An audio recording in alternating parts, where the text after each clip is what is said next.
बिहार में हलचल है और नीतीश कुमार एक बार फिर पलटी मारेंगे।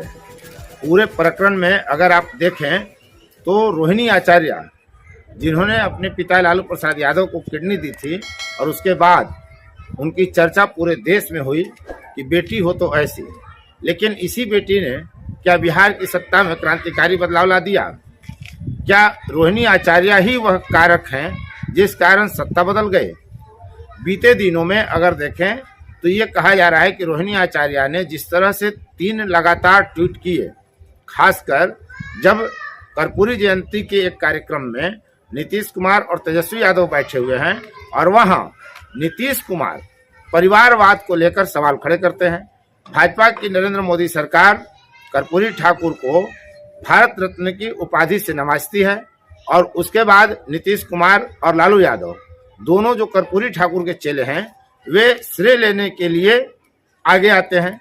नीतीश कुमार का कहना है कि हमने लगातार मांगे की, बीते 1 दशक से लगातार मांगे की, जबकि लालू प्रसाद यादव का कहना है कि हमने लगातार यह प्रयास किया तब मिला। तेजस्वी यादव आते हैं तो कहते हैं कि सिर्फ कर्पूरी ठाकुर को ही क्यों, कांशीराम को भी क्यों नहीं मिलना चाहिए।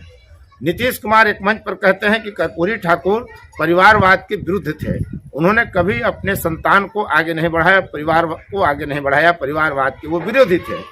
जब कर्पूरी ठाकुर का निधन हो गया तब हमने उनके पुत्र रामनाथ ठाकुर को राजनीति में आगे बढ़ाया। हम असली वारिस हैं कर्पूरी के सिद्धांतों के, उनके विचारों का। इसी मंच पर बैठे रहते हैं तेजस्वी यादव, वो झेप जाते हैं। स्वाभाविक है कि परिवारवाद का निशाना उन्हीं पर था। बाद में काफी कुछ बातें होती हैं और लगातार राजद के नेता ये कहते हैं, जदयू के नेता कहते हैं कि परिवारवाद कहने का जो आशय था नीतीश कुमार का, वह सिर्फ लालू प्रसाद यादव नहीं थे। ये आकलन करना, ये अनुमान करना गलत है। इस देश में तमाम राजनीतिक दलों में कई नेता ऐसे हैं जो परिवारवाद के पोषक हैं, परिवारवाद को आगे बढ़ाते हैं। बात यहीं से निकलती है। जब वो परिवारवाद की बात करते हैं तो तुरंत रोहिणी आचार्य सामने आती हैं और वे लगातार ट्वीट करती हैं। रोहिणी आचार्य हमला करती हैं। पहले लिखते हैं कि समाजवादी पुरोधा होने का करता वही दावा है, हवाओं की तरह बदलती जिनकी विचारधारा है। स्वाभाविक है कि उनका निशाना नीतीश कुमार थे। नीतीश कुमार का उन्होंने नाम नहीं लिया, लेकिन उनके कहने का आशय साफ साफ आम लोग भी यह समझ सकते हैं कि उन्होंने कहा नीतीश कुमार पर ही। दूसरा ट्वीट करती हैं कि खींच जताए क्या होगा जब हुआ न कोई अपना, योग्य विधि का विधान कौन टाले जब खुद की नियत में ही हो खोट। और फिर तीसरा वे ट्वीट करती हैं कि अक्सर कुछ लोग नहीं देख पाते हैं अपनी कमियां, लेकिन किसी दूसरे पर कीचड़ उछालने को करते रहते हैं बदतमीजियां।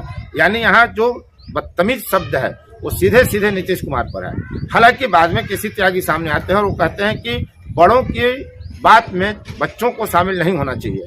यानी वो इशारा कर रहे थे कि रोहिणी आचार्य को बीच में नहीं कूदना चाहिए इस राजनीतिक पछड़े में। लेकिन बात क्या इतनी है कि रोहिणी आचार्य के ट्वीट से सत्ता बदल गई? क्या ये आसान लगता है? रोहिणी आचार्य खलनायक बन गई, आज अपने भाई के विरुद्ध चली गई, अपने पिता के विरुद्ध चली गई, इसलिए कि सत्ता सबको चाहिए, सत्ता कोई त्यागना नहीं चाहता।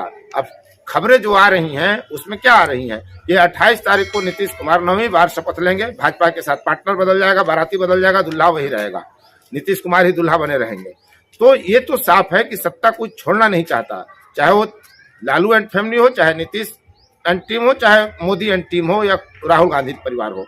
कोई भी व्यक्ति, कोई भी नेता, उसका धर्म ही है सत्ता गहना। ऐसी स्थिति में क्या एकमात्र रोहिणी आचार्य के ट्वीट ने इतनी बड़ी हलचल मचा दी, इतना बड़ा राजनीतिक भूकंप ला दिया बिहार में? यह नहीं हो सकता। इसलिए कि अगर आप अतीत में देखें तो किस तरह से ललन सिंह को हटाया गया, राष्ट्रीय अध्यक्ष पद से हटा दिया नीतीश कुमार ने और खुद राष्ट्रीय अध्यक्ष बनते हैं। ये उसी दिन स्पष्ट हो गया था कि इनकी आत्मा भाजपा की तरफ चली गई है। ये और बात है कि इनका शरीर अभी इंडी गठबंधन के साथ है। चूंकि जैसे ही वे राष्ट्रीय अध्यक्ष बनते हैं तो उनकी बार्गेनिंग क्षमता बढ़ जाती है, इसलिए कि जदयू तो छप चुका है ना। और जब एक बार मुंह आपका दूध से जल जाए तो आदमी छाछ भी फूंक कर पीने लगता है। यही स्थिति रही है। आप देख लीजिए कि आरसीपी सिंह अध्यक्ष थे जदयू के, और जब केंद्र सरकार में मंत्री बनने की बार्गेनिंग करने गए तो खुद ही मंत्री बन गए, एक सीट पर मान गए।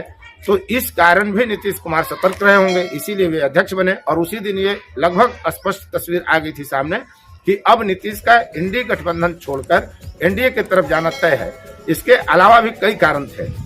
साफ साफ ये कहा जा रहा है कि लालू प्रसाद यादव ने नीतीश कुमार को यह स्वप्न दिखलाया था कि हम इंडी गठबंधन की तरफ से आपको प्रधानमंत्री का दावेदार बनाएंगे, चेहरा बनाएंगे।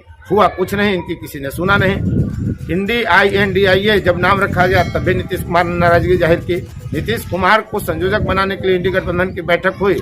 बैठक एक बार वर्चुअल बैठक होनी थी, वो टल गई। दूसरी बार जब बैठक हुई तो ममता बनर्जी सामने आती हैं और वो कहती हैं कि मल्लिकार्जुन खड़गे जो कांग्रेस के राष्ट्रीय अध्यक्ष उनको संयोजक बनाया जाए, और तुरंत ताली पीट कर समर्थन कर देते हैं अरविंद केजरीवाल।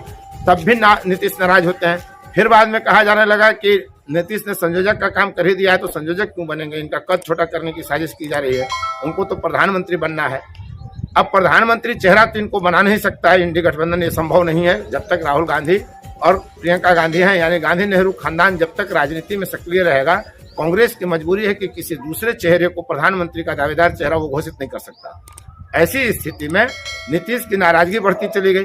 दूसरी खबर यह भी आई कि ललन सिंह जो राष्ट्रीय अध्यक्ष थे जदयू के, जिनको नीतीश हटा करके खुद कुर्सी संभाल लेते हैं, उनसे लालू की अच्छी साठगांठ हो गई थी और राजद जो है ललन सिंह के बहाने जदयू को तोड़कर अपनी सरकार बनाने के प्रयास में थी। मात्र 8 विधायक उसको चाहिए राजद को सरकार बनाने के लिए। इसमें अभी भी जो सूत्रों के हवाले से खबर आ रही है कि लालू प्रसाद इस प्रयास में भी हैं कि किसी तरह उनके पास बहुमत का आंकड़ा, जादुई आंकड़ा जुट जाए ताकि वो मुख्यमंत्री अपने बेटे को बना सकें। और हर बाप चाहता है कि हमारा बेटा हमारे ऊपर की कुर्सी पर बैठे या समकक्ष बैठे। ऐसी स्थिति में सिर्फ रोहिणी आचार्य को खलनायक मान लेना उचित नहीं होगा। हालांकि रोहिणी आचार्य ने अपने तीनों ट्वीट को डिलीट किया। लालू से नाराजगी नीतीश की बढ़ती चली गई। 26 जनवरी के आयोजन में जब गणतंत्र दिवस के अवसर पर गांधी मैदान में दोनों साथ बैठते हैं, साथ गाड़ी पकड़ने जब नीतीश कुमार आते हैं, दोनों में बातचीत नहीं होती है। बीच में गार्ड सुरक्षा प्रहरी जो है मुख्यमंत्री का नीतीश और तेजस्वी के बीच खड़ा हो जाता है। तो कुल मिला जुलाकर स्थिति अब स्पष्ट है और जो सूत्रों से खबर आ रही है कि 28 जनवरी को नीतीश कुमार 9वीं बार मुख्यमंत्री का शपथ लेंगे और भाजपा की तरफ से 2 उप मुख्यमंत्री बनेंगे। क्या कारण है कि भाजपा झुक गई, यह भी एक विचार का मुद्दा है और उस पर देश में मंथन शुरू हो गया है। भाजपा कहीं न कहीं बैकफुट पर आई है और नीतीश को साथ लेने के लिए जो सर्वे कराया गया था कि लोकसभा चुनाव में 40 में 39 सीटें जब एनडीए को मिली थी, इस बार वो स्थिति नहीं बन रही है अगर इंडी गठबंधन सामने नेक टू नेक की लड़ाई में खड़ी होती है। ऐसी स्थिति में ही ये परिवर्तन होता है बिहार में और आप देखते जाइए कि आगे आगे क्या होता है। नीतीश कुमार भाजपा के साथ तो जा ही रहे हैं, लेकिन आने वाले वक्त में इसकी कौन गारंटी लेगा कि लोकसभा चुनाव के बाद जब लोकसभा चुनाव में इनका मतलब सध जाएगा, भाजपा का मतलब सध जाएगा, तो मतलब सधने के बाद भाजपा इनको फिर सबक न सिखाने का प्रयास करे और मतलब सध जाने के बाद फिर नीतीश कुमार पलटी न मार दे। विधानसभा के चुनाव में कुछ भी नहीं कहा जा सकता, इसलिए कि भारत की राजनीति में सबसे अविश्वसनीय चरित्र का अगर कोई नेता है तो उसका नाम नीतीश कुमार है। 9वीं बार यूं ही नहीं ले रहे, हर बार बाराती बदलता है, दूल्हा एक ही रह जाता है। कुर्सी पर नीतीश कुमार रहेंगे, गठबंधन के साथी चाहे जो बदल जाए।